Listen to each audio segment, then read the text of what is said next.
Hey guys, welcome back to the Blade Bloodhound. Tonight we're going to have a little different story, a little different knife. So in the past, I don't want to say I was a blade snob, but there's certain knives that I would pass up. I would go to flea markets, I'd go to antique stores, different places I'd go, and there was a select few knives that I never picked up. I mean, to me, they were not well made. In my opinion, I didn't think they were good knives.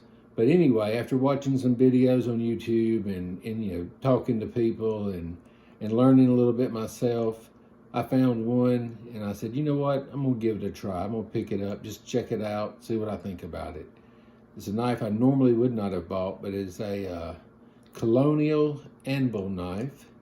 But the reason I got this one is I just like the handle. That was all it was to it. It wasn't, that Colonial is the brand that I love. It's just that this handle is kind of cool and I like the design. So anyway, guys, let's look at this knife.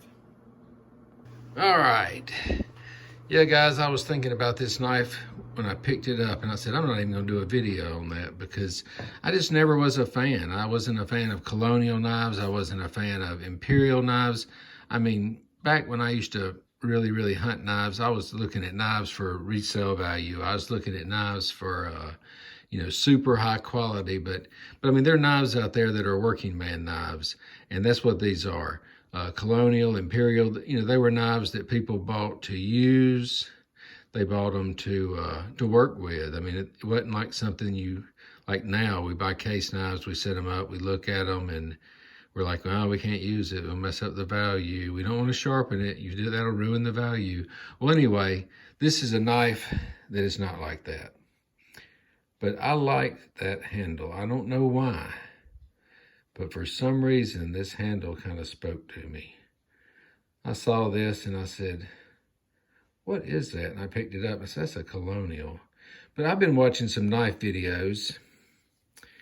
And a lot of people have said, actually they're not bad knives. They're not total, case quality or like some of the brands, but they're built well for what they were. I mean, that's a working man's knife.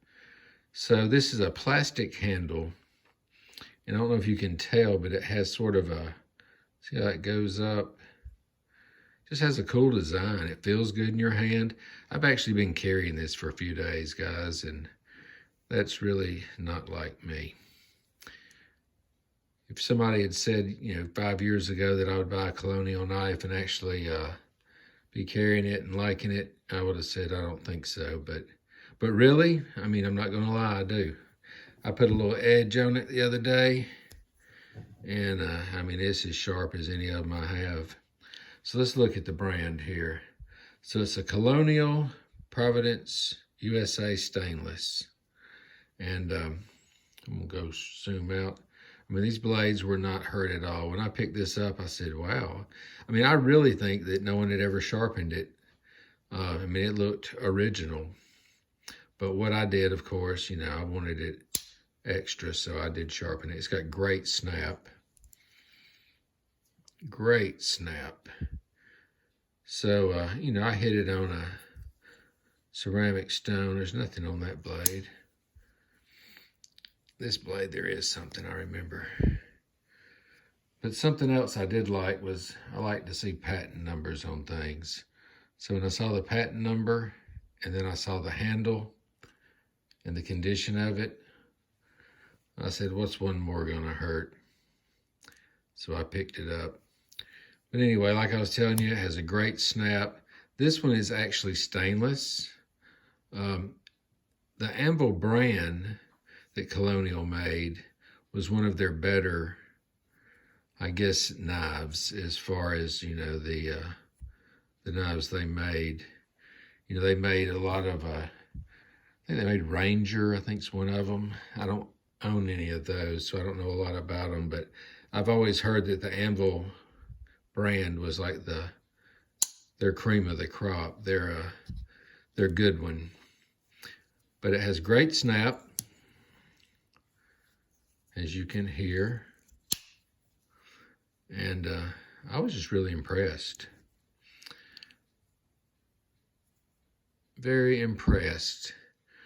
When I was pulling it out earlier and I was looking at some stuff, I said, you know what, I'm gonna throw that old Anvil in one of these videos. It's got a little blade rub there. That's probably where I thought I saw some. Yeah, a little blade rub right there where it probably hits. But just a good knife. I've been using it. I've opened every piece of mail today with it. Now, one thing that's kind of odd is, which is real not odd, there's a lot of knives with it, but each blade has its own springs. So it has 3 springs. Now the finish and all, it's got, you know, some sharp edges, I guess you should say. It's not as clean, you know, and tight and quality like a case knife would be. But, I mean, who knows? I bet when this knife was new, I bet somebody paid $7.95 for it. I don't know how much they cost, but I know I paid $16 for it at an antique store, and I tried to talk myself out of it. I actually was leaving, and then I thought, well, heck, I pay $16 to go to Moe's, so I might as well get it, add it to my collection. But that handle, that's what it was. That handle is what got me. Anyway, I don't know if y'all know a lot about Colonial knives. A lot of people like them. I never was a fan, but this one was cool. I picked it up. Will I start, you know, collecting Colonials all the time? Probably not.